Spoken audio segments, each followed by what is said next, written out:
Karena ini udah jam 19.40, kita mulai aja ya. Assalamualaikum warahmatullahi wabarakatuh. Waalaikumsalam warahmatullahi wabarakatuh. Selamat datang di mini kelas web pertemuan yang kesekian.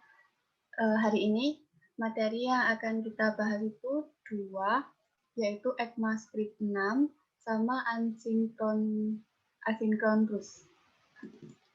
Yep.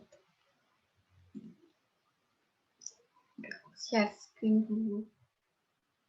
Oh, sebentar ini belum bisa share screen karena belum jadi host.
Jadi yang pertama kita bahas itu mengenai ECMAScript. ECMAScript itu apa? ECMAScript adalah standar penulisan dari scripting language seperti JavaScript. Dengan mengimplementasikan ECMAScript, maka sintaks JavaScript yang kita tulis dapat dipersingkat dan lebih mudah dibaca. ECMAScript itu punya banyak versi ya sampai sekarang. Mungkin yang terbaru itu di tahun 2018, ECMAScript 9. Tapi yang kita bahas itu ECMAScript 6 keluaran tahun 2015. Banyak developer yang lebih memilih untuk menggunakan ECMAScript ke-6. Di dalam ECMAScript 6 terdapat beberapa fitur. Yang pertama, fitur baru yang berbeda dengan ECMAScript sebelumnya. Itu ada 7, let dan cost, arrow function, default parameter, template literal, destructuring, spread operator, dan base parameter. Jadi implementasinya mungkin kita bisa langsung saja buka kode kita. Untuk kode ini tuh udah di-share sama Kak Yukafi di grup mini kelas web ya. Langsung kita coba satu-satu aja. Yang pertama itu let dan const. Let dan const itu apa? Let dan const adalah data type yang ada di dalam JavaScript. Jadi sebelum ECMAScript 6 itu data type-nya cuma berupa var yang mungkin bagi beberapa developer itu kayak mempunyai beberapa problem. Jadi di sini ada 3 problem untuk ECMAScript 5. Yang pertama yaitu memungkinkan penggantian nilai variabel. Itu maksudnya gimana? Kan di sini kita udah mendeklarasikan variabel kata yang diinisialisasi dengan value hello. Tapi di sini kita bisa menginisialisasi lagi kata tersebut dengan value yang berbeda. Dan ketika ini di-save, maka akan kelihatan di sini hasilnya itu yang dikeluarkan adalah high, yang kedua. Nah, ini tuh bisa bikin problem buat developer kalau yang awal-awal belajar gitu. Dan di ES6 kita bisa menggunakan let dan cost. Bedanya apa? Bedanya kalau di ES6 Itu kita bikin let, terus kita save ya. Kita masih bisa nge-assign value baru. Jadi value-nya itu diganti dengan nama lain, tapi kita tidak bisa mendeklarasikan sebuah variabel yang sama. Di contohnya kayak gini. Let buah. Ini akan menghasilkan error. Kenapa? Soalnya buah sudah dideklarasikan sebelumnya. Itu kalau pakai let, kalau pakai const itu lebih ketat lagi. Const berarti data type nggak bisa dirubah.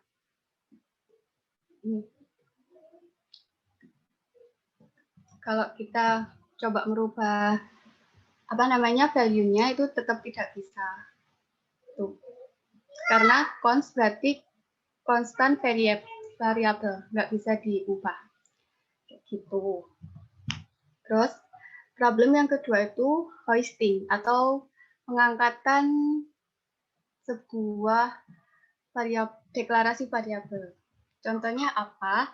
Di sini kita punya sebuah inisialisasi variabel ya, tanpa mendeklarasikan dulu. Kalau mungkin kita berpikir itu bakalan error, tapi kalau kita menggunakan var, itu nggak bakalan error dan mengeluarkan value sesuai dengan inisialisasi variabel A. Jadi ini itu pengangkatan itu apa? Pengangkatan itu kayak pas di compile, kode yang di bawahnya akan ditaruh di atasnya seperti ini. Itu yang bikin beberapa developer menjadi kebingungan jika menggunakan var data type. Untuk yang di ECMAScript 6, kita coba aja ya. Kalau pakai let itu bisa nggak terjadi hoisting? Nah, bakalan error. Karena apa? Karena A sudah dideklarasikan. Tapi value-nya nggak dapat, yang dibaca oleh programnya itu cuma baris kode ke-29 aja, nggak ada value-nya. Kayak gitu. Terus coba kita pakai const. Ini juga sama problemnya. Identifier A has already been declared. Kayak gitu. Jadi fungsinya let dan const itu buat memperbaiki problem yang ada pada data type var. Yang ketiga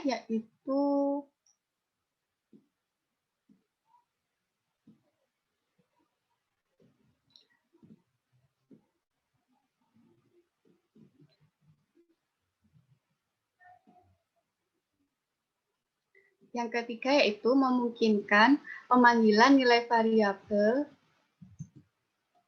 di luar block scope. Block scope itu apa? Block scope itu kayak pembatasan sebuah kode program di mana batasnya itu ditandai dengan kurung kurawal.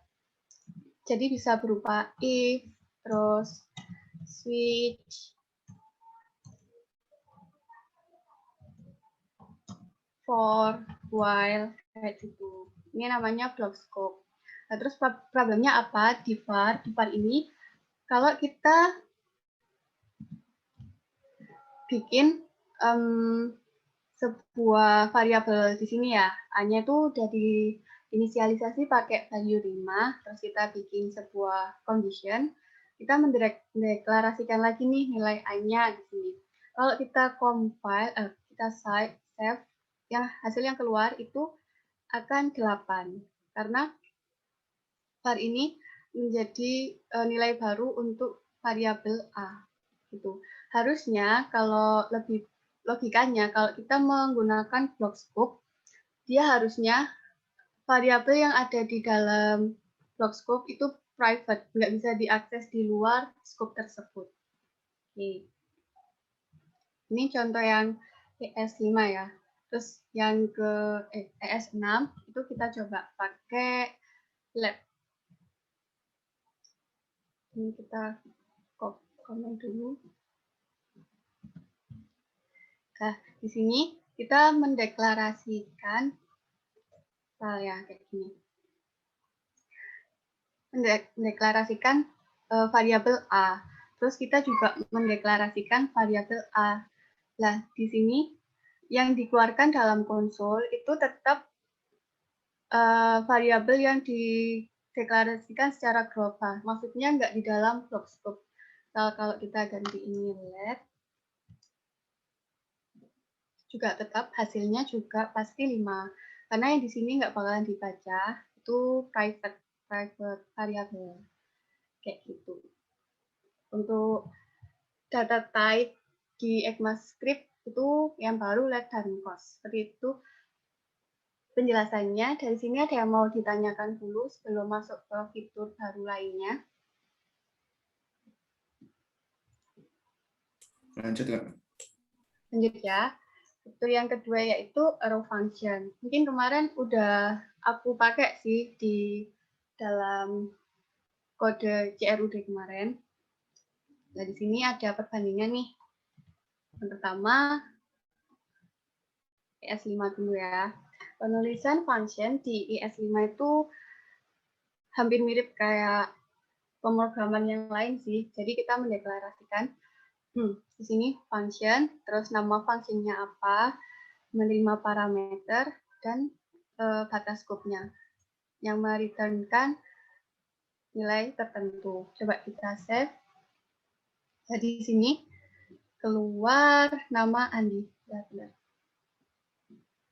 Andi. Tapi kan fungsinya udah jalan ya. Itu kalau function di ES5 yang lama. Yang kedua yaitu function expression. Jadi apa bedanya sih function deklarasi sama function expression? Kalau di deklarasi kan kita mendeklarasikan langsung ya, ini tuh function welcome yang menerima parameter nama dan mereturnkan halo dengan nama yang diterima di parameter. Kalau function expression, yaitu fungsinya disimpan di dalam sebuah variabel. Kayak gini contohnya. Jadi, let welcome sama dengan function. Jadi, welcome adalah sebuah function yang mereturnkan ini, sama kayak tadi. Gitu. Coba ini kita save, terus bakalan ke compile. Sama juga. Jadi gitu. Kalau ini di ECMAScript 5 ya. Terus arrow function, fitur baru di ES6. Itu tulisannya gimana sih? Kebanyakan function di ECMAScript 6 itu pakai function expression, di mana function tersebut ditaruh di dalam sebuah variabel. Dan variabelnya itu const. Kenapa kok kita lebih sering menggunakan const untuk functionnya? Karena const adalah konstanta variabel ya. Jadi kan nggak bisa diubah-ubah, lebih ketat lah istilahnya kayak gitu. Tulisannya kayak gimana? Tulisannya welcome, data type-nya dulu, habis itu nama fungsinya, terus di sini tuh parameter. Jadi kalau kerangkanya mungkin kayak gini sih. Const function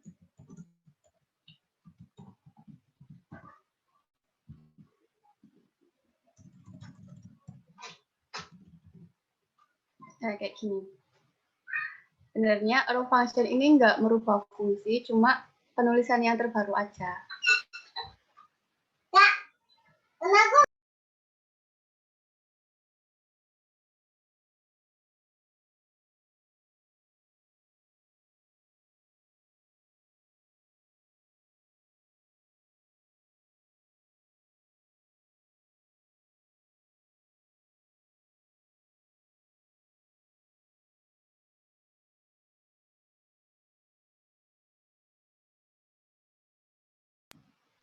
Oke, mohon maaf ya tadi ada adik saya.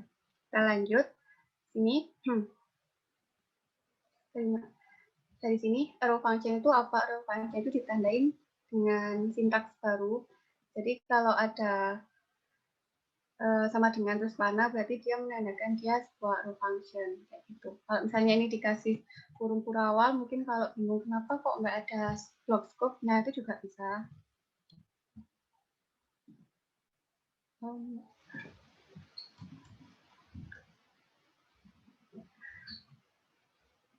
Besar.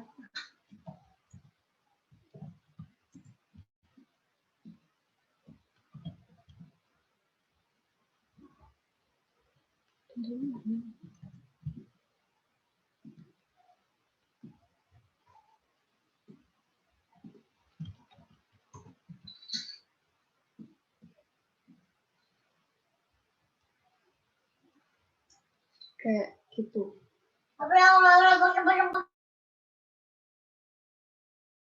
Bentar ya.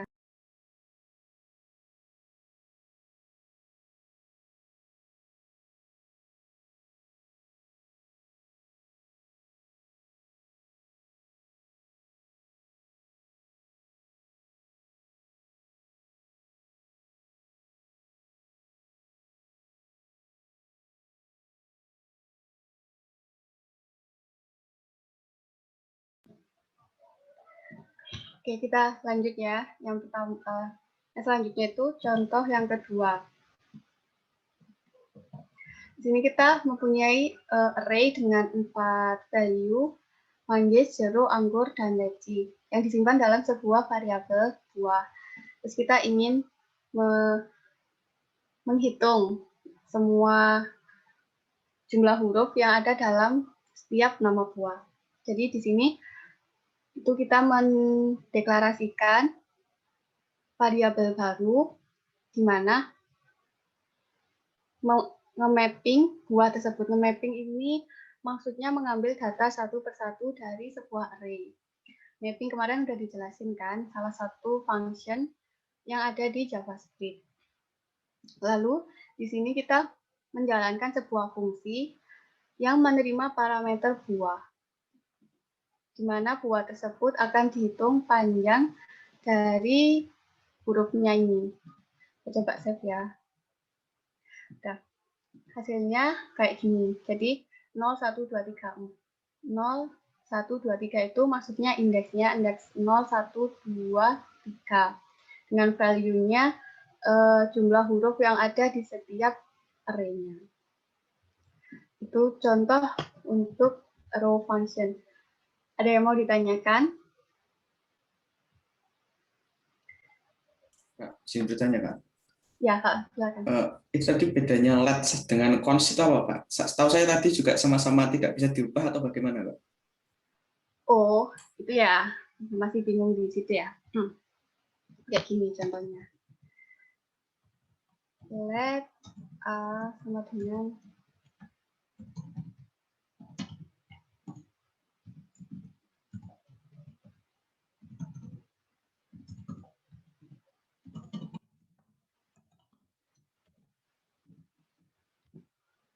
Bentar.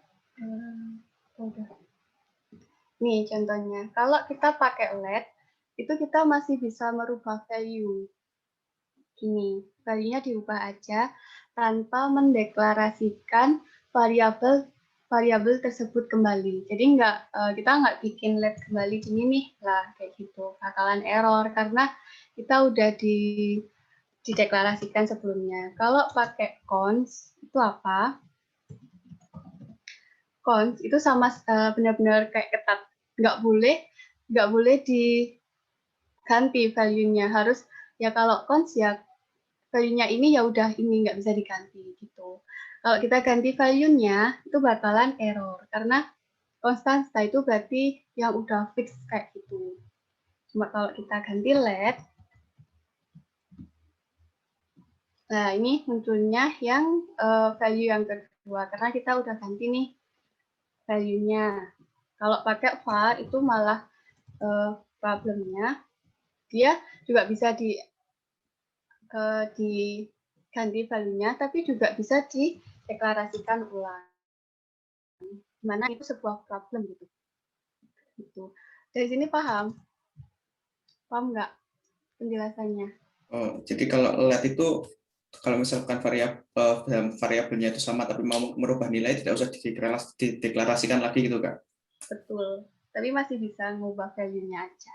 Kalau Iya, nggak bisa diubah value. Jadi kalau const itu yang dideklarasikan pertama ya menjadi nilai final gitu, Kak? Iya. Iya, Kak. Terima kasih, Kak. Sama-sama. Terima kasih sudah bertanya.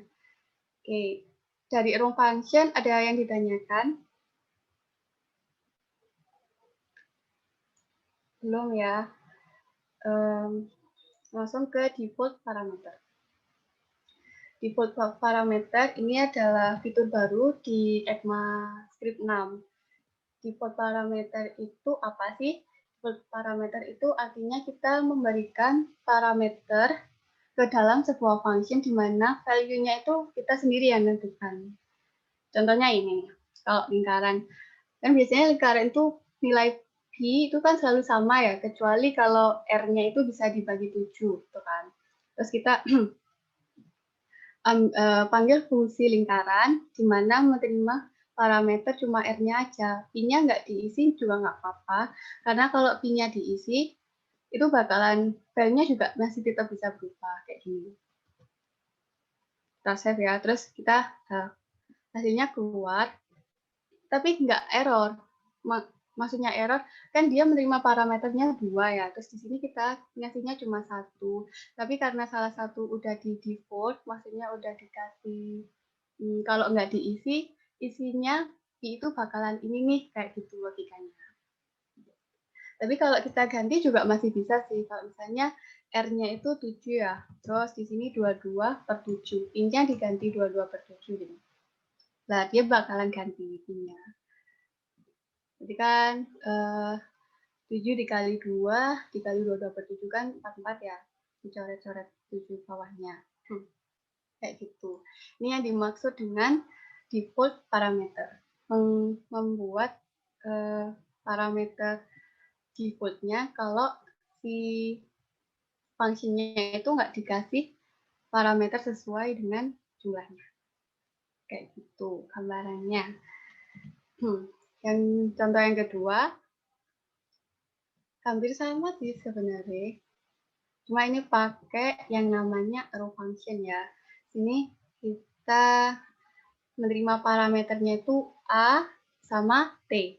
Alas sama tinggi. Tingginya ditentuin nih, tingginya 6 aja. Terus, tapi di sini kita panggilnya alasnya itu 4, tingginya itu 8. Jadi ya tetap aja nanti hasilnya T-nya itu bakalan diganti dengan 8. Kalau kita coba 4 kali 8 32 dibagi 2, 16. Gitu. Kalau misalnya ini nggak diisi ya nggak apa-apa, hasilnya bakalan 12. 4 dikali 6, 24 dibagi 2, 12. Kayak gitu, yang namanya default parameter.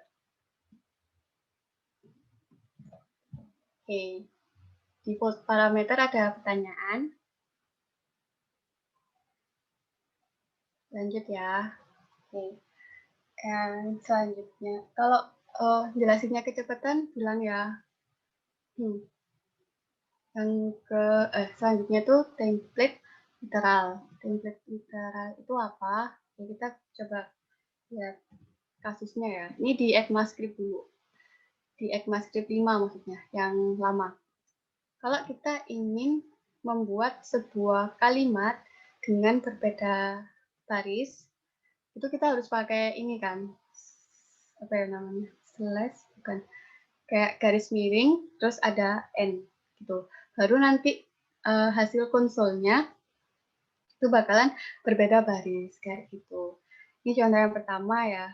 Terus contoh yang kedua. Contoh yang kedua.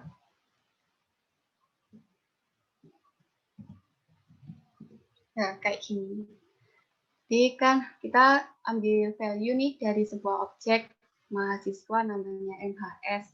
Terus di sini kita mau nampilin namanya aja, tapi di baris yang kedua.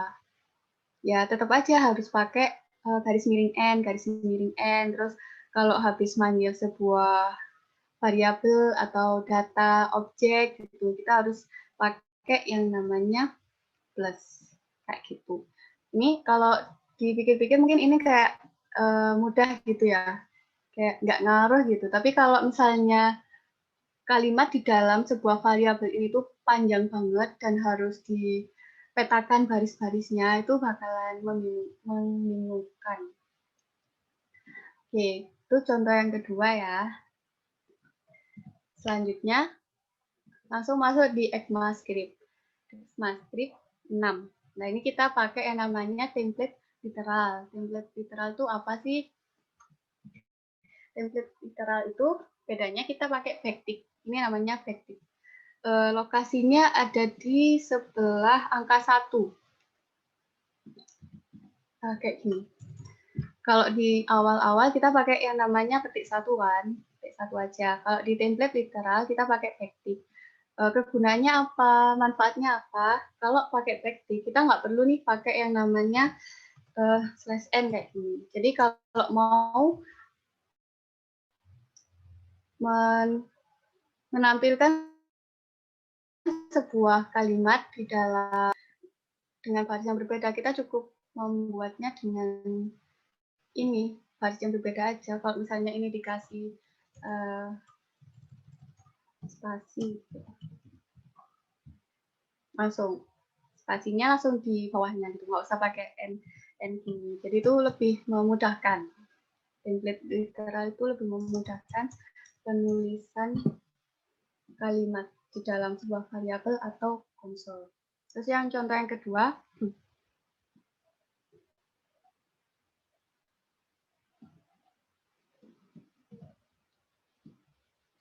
sama aja sih sebenarnya, cuma lebih banyak kalimatnya. Jadi di contoh yang kedua tuh kalau dilihat-lihat kan dia kayak lebih apa ya, lebih efisien gitu. Kita nggak perlu pakai ini lagi, kita nggak perlu pakai plus. Kalau kita mau memanggil sebuah variabel atau value di dalam objek atau value dalam array, kita cuma pakai yang namanya $ simbol, terus pakai kurung kurawal kayak gini. Kalau mau ditambah ini kelas berumur nih MHS dot umur gitu. Oh, umurnya mau ditaruh di bawahnya, tinggal di enter aja. Gitu. Itu contoh yang kedua ya. Terus nih contoh yang selanjutnya itu expression interpolation. Itu apa? Sebenarnya hampir sama juga sih. Bentar.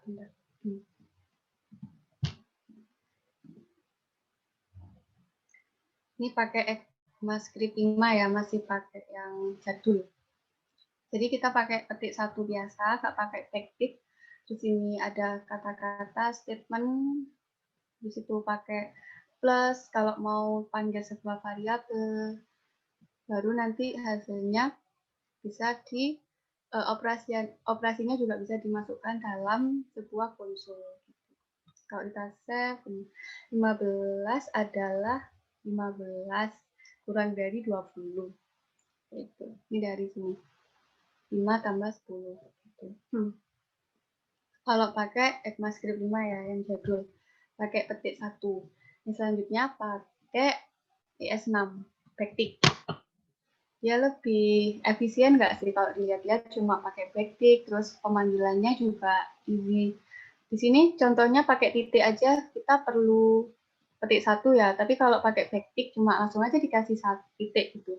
Terus pemanggilan variabelnya ya bisa langsung pakai $ sama kurung kurawal. Kita save, ya hasilnya juga sama sih. Terus embedded expression. Embedded expression itu apa? Kita kasih sebuah logic di dalam konsol gitu.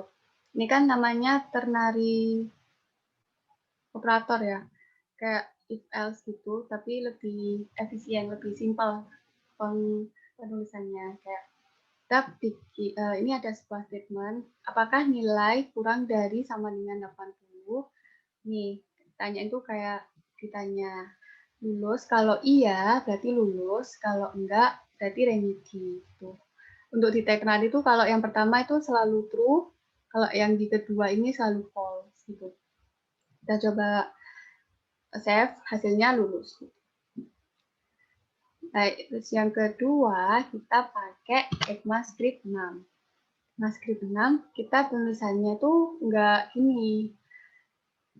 pakai petik-petik, terus dipetik lagi, cuma pakai backtick di dalam. Lah, ini tulisan lulus remedinya kita dimasukin di dalam sebuah dollar simbol kayak gitu. Lebih efisien aja sih daripada kayak gini. Kadang bacanya juga susah, kok bisa ini terus hasilnya ini.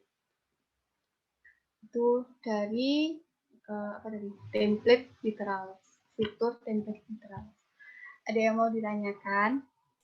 Izin bertanya, Kak. Untuk penempatan backtick-nya itu berarti harus mengapit apa yang akan jadikan output seperti itu, Pak? Iya, betul.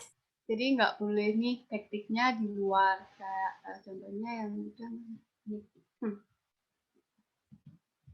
Misal nih, backtick-nya kita taruh di sini ya. Ya, di sini kita. Ya cuma sampai sini aja gitu. Makanya penempatan backtick ini harus di awal sampai di akhir. Kayak gitu. Lebih simpel aja sih daripada petik-petik gitu. Baik, terima kasih.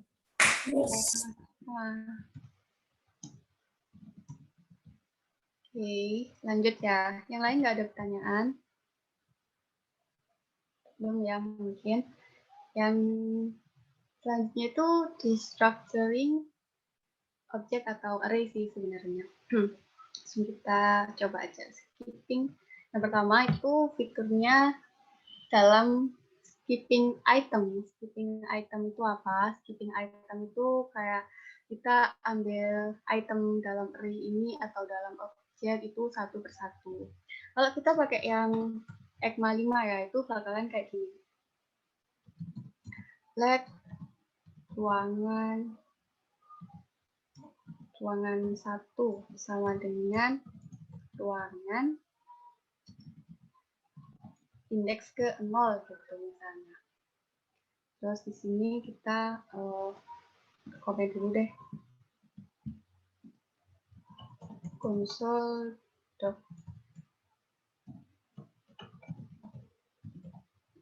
ruangan 1 ya. Ya yang dimunculin cuma ruangan 1 indeks ke 0 aja. Bayangin kalau kita mau ambil datanya itu banyak gitu. Jadi kan ini harus ruangan indeks ke 1, terus ini ruangan kedua, nah kayak gitu.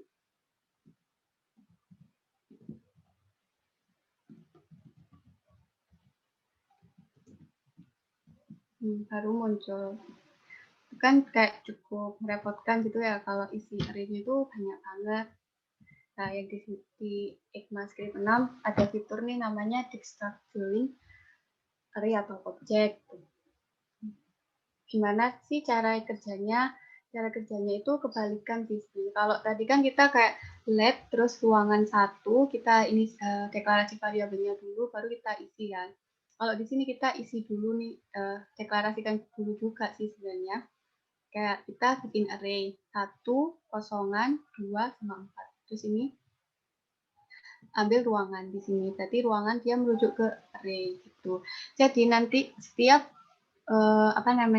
value dalam array tersebut akan dimasukkan dalam variabel 1.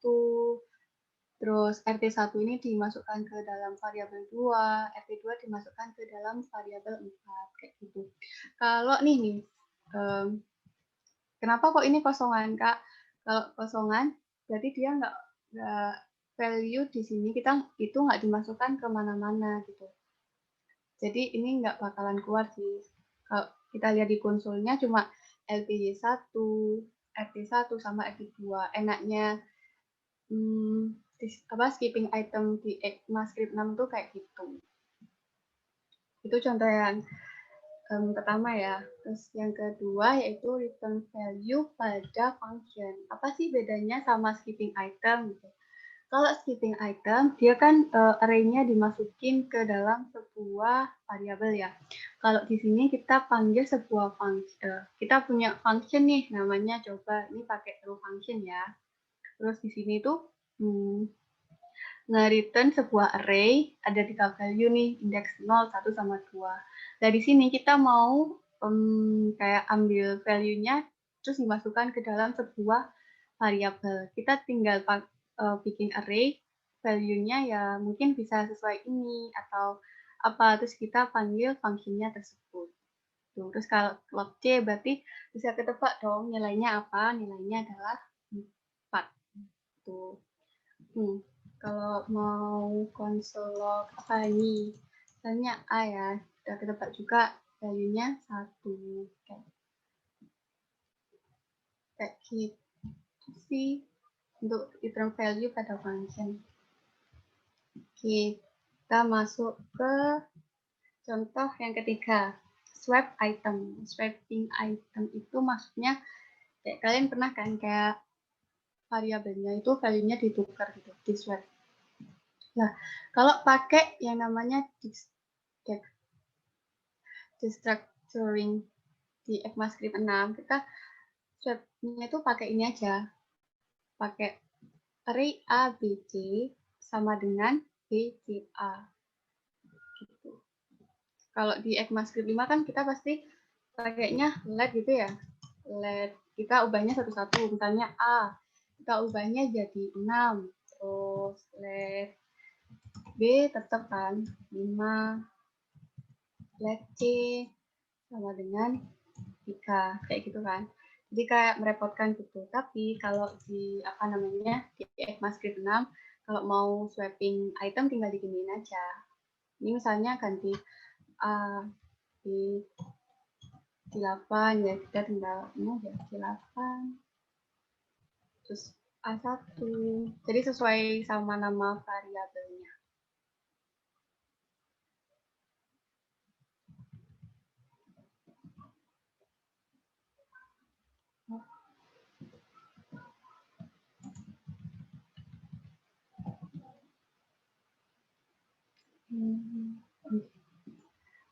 A1C8. Oke, udah ke swap kan. Jadi masukin namanya ini sesuai sama nama variabelnya. Kayak gitu untuk swap item. Terus contohnya itu selanjutnya destructuring dengan res parameter. Res parameter itu apa sih? Res parameter itu kayak di parameter tersebut itu sebenarnya banyak value, cuma kita jadikan satu kayak gitu. Contohnya ini langsung aja ya, const kita mendeklarasikan sebuah objek, di mana objeknya itu ada yang namanya merek sama titik 3 res. Ini namanya res parameter. Nah, res parameter itu ambilnya dari motor. Jadi merek sama res ini nanti ambilnya dari motor. Merek di sini, terus res parameter di sini. Gitu. Terus kita coba cek ya, hasilnya gimana sih? Jadi yang pertama, merek itu bit. Dia ambil cuma mereknya aja. Terus res parameternya itu apa? Res parameter itu adalah value dalam objek yang kita panggil, tapi yang nggak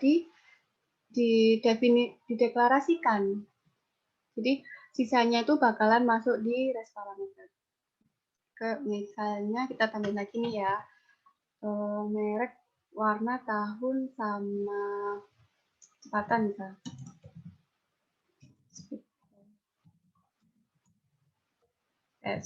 Ya. Nah ini sisanya bakalan masuk di res parameter. Kalau misalnya di sini kita, aku mau masukin warnanya juga dong. Maka res parameter isinya ya cuma tahun sama speed aja. Oh ini belum dikasih kunci. Warna. Jadi ada merek, ada putih, terus di sini sisanya.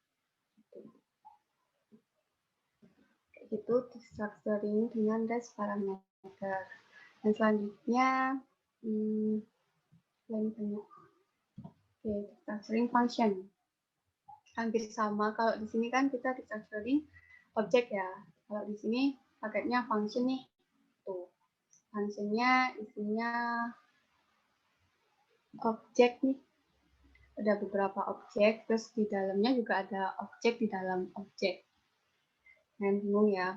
Nah, di sini kita panggil nama, nim, sama nilai. Nilai itu apa? Nilai itu dia ambil value UAS, UTS, dan kuis. Jadi nilai ini adalah satu variabel di mana variabel tersebut merupakan kumpulan dari objek. Kan? Apa ya? Nilai itu kayak isinya itu beberapa data gitu. Jadi nilai adalah mengandung beberapa data. Terus kita pakai arrow function, pakai backtick ya, template literal. Kita tinggal kasih aja ini di sini. Karena kita udah dideklarasikan nih UAS-nya di sini. Maka ya bakalan keluar nilainya, value-nya sesuai sama yang dideklarasikan di sini. Gitu. Kalau kenapa sih harus pakai nilai? Kenapa nggak UAS aja langsung? Oke, kita coba ya. Undefine. Kenapa kok undefine? Soalnya value UAS, UTS, dan kuis itu dia dimasukkan ke dalam satu variabel. Jadi di sini kita juga harus memasukkan UAS, kuis, dan UTS dalam sebuah variabel juga nih. Gitu. Namanya destructuring function.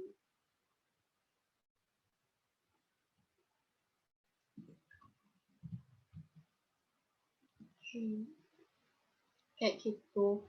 Untuk destructuring ini cukup banyak ya. Ada yang mau ditanyakan? Lanjut nggak? Oke, lanjut ya. Oke. Ini belum terakhir sih. Ini yang spread operator. Spread operator. Kita masuk ke selanjutnya yaitu memecah iterables menjadi single element. Di sini kan kita ada variabel nih namanya minum, isinya banyak minuman dalam array.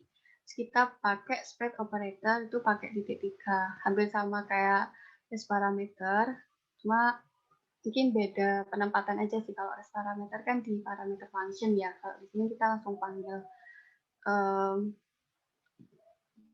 variabelnya terus dimasukin dalam konsol. Kalau kita save ya. Nah, ini itu bedanya apa kalau kita nggak pakai spread operator minum. Nah, bedanya apa? Karena minum ini array, maka yang dikeluarin itu juga array. Isinya ada indeks ke-0 itu value-nya boba, indeks ke-1 type, dan yang terakhir green. Kalau kita pakai spread operator, maka setiap value dari array atau dari objek yang kita spread ya, itu bakalan di-define satu-satu.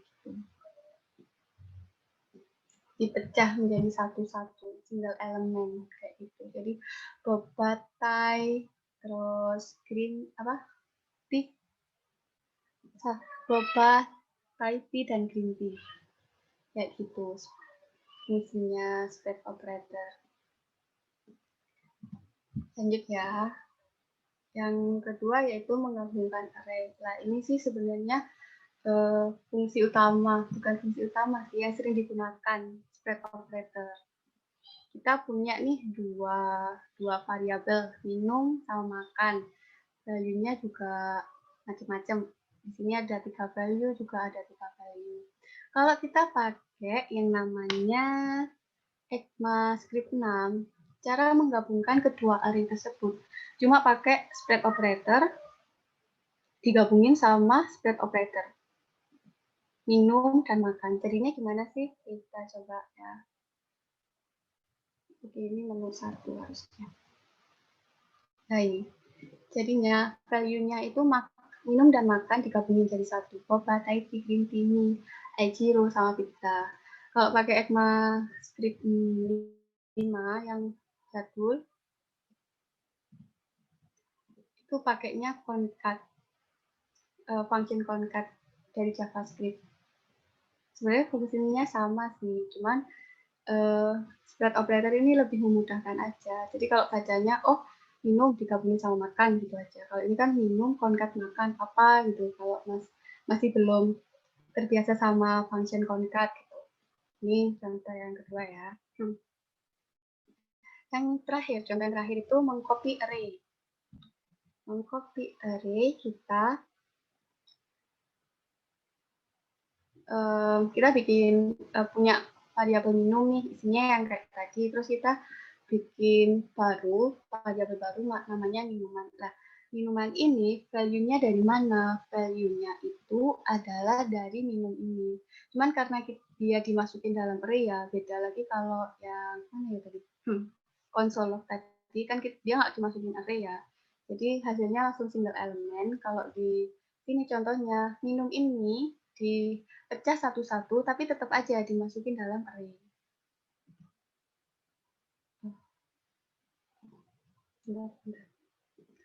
Terus minuman tadi, variabel yang baru, kita ganti value yang pertama, indeks 0 ya, boba menjadi st. Terus kita save lah ini.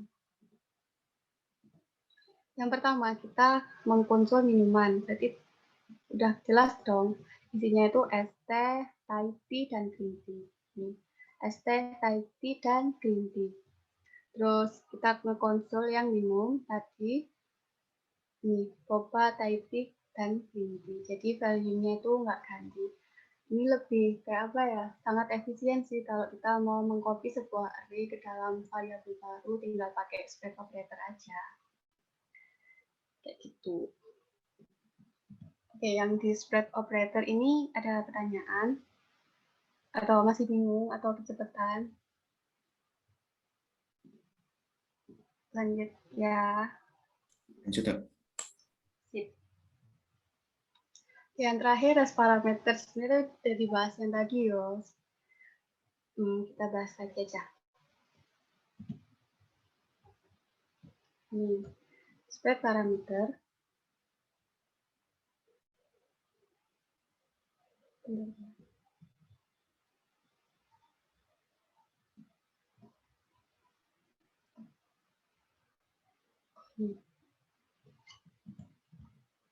Spread parameter itu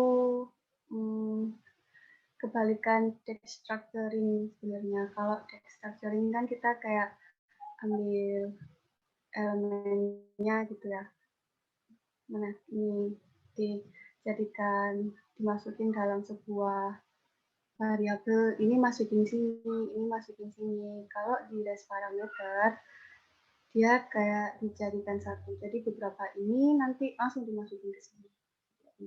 Contohnya kita punya function nih namanya my function gitu. Terus isinya ya kayak tadi sih sebenarnya ada parameter, dia menerima 3 parameter. Tapi kok di sini tuh ada banyak banget parameter yang dimasukin. Nah, fungsi rest parameter ini itu buat ngekelompokkan sisa parameter yang nggak dipanggil, bukan dipanggil sih, kayak dideklarasikan di parameternya gitu. Kan ada seharusnya kan kayak gini yo, kalau mau nggak error lo ya, nggak gini ya, sisanya 3. Tapi di sini tuh contohnya, oh banyak banget gitu. Bentar. Nah, di sini sisanya bakalan dimasukin ke my array, my rest gitu aja biar nggak.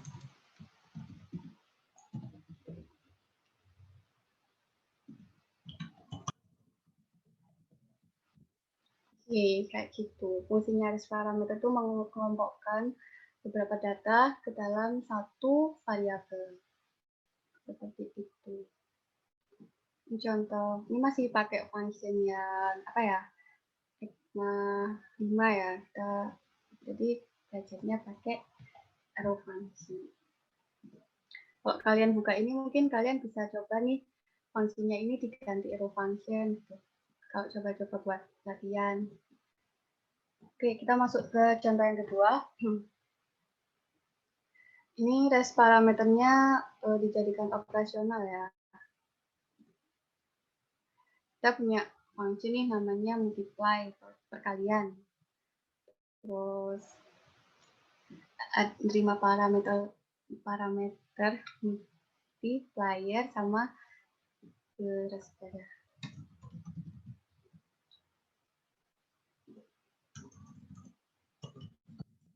Sama beres parameternya. Oke, kita di sini kan pasti berarti kan baca fungsinya ya 2, terus sisanya itu multipliernya itu value-nya 2, sisanya ini dia dimasukin ke res parameter. Terus kita mereturnkan res parameter mapping. Kenapa kok bisa di mapping? Ya karena value-nya lebih dari 1. Terus tiap elemen itu jalankan function nge-return value multiplier dikali elemen. Jadi logikanya kayak karena derasnya ini 15, 25, 42, terus multipliernya 2, berarti kan multiplier berarti 2. Pertama dia dikali 15 gitu. Terus selanjutnya dia 2 dikali 25, selanjutnya lagi 2 dikali 42. Kayak gitu. Karena deras ini kan isinya 3 ini ya. Kalau kita tambahin lagi ya nanti value-nya bakalan nambah lagi nih. Oke, jadi 134. Mapping data yang ada di res parameter kayak gitu. Mungkin untuk sekarang itu aja sih fitur dari ECMAScript 6 yang sering dipakai buat mungkin framework React atau apa gitu. Kalau mau belajar lebih lanjut lagi tentang ECMAScript 6 atau masih bingung, bisa cari di Medium atau artikel lainnya. Oke. Dari 7 fitur ini, apakah ada pertanyaan? Masih bingung? Mungkin bisa dicoba-coba lagi ya. Kan filenya udah dikirim nih, terus dicoba-coba. Ini misalnya diganti di mana, ini diganti di mana. Ada pertanyaan? Belum, Mbak. Iya, belum ya. Semoga paham ya. Kalau nggak ada pertanyaan, kita lanjut ke materi selanjutnya. Asynchronous dibawakan dijelaskan sama Kak Yukafi. Silakan Kak Yukafi.